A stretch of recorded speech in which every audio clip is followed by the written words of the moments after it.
And now we meet with Spencer Robarge, the anchor of the team and one of the more technical two-handed bowlers.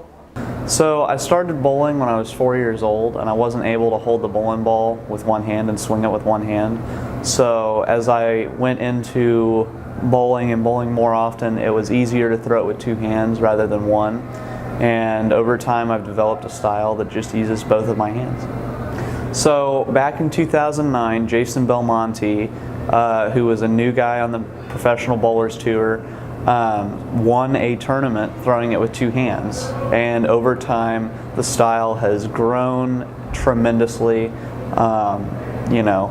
Way back when everyone was almost one-handed that bowled, and now everyone seems to be two-handed that starts bowling. So he was really the person that started it, and it's still going strong 10 years later.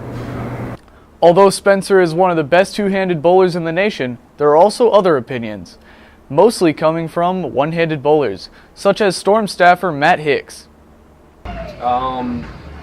Well, for most two-handers, it means increased rev rate, but for instance, Anthony Simonson, who has about an average of 480, which is only 30 more than what I have, doesn't necessarily mean they have a higher rev rate, but traditionally they do. Well, there's no proven fact that backs that statement up, but typically there's the thought of them having more rotational rev rate on the ball, which would make them believe that there's more power, so you see pins fly around a little bit more, but that's not really a true statement that their balls hit harder. Gotcha. As we can see, there will always be a difference in opinion, whether it is better or customary. But as we can see, both are viable and able to do damage to the lanes and pins. For Chief TV, I'm Spencer Sidebottom.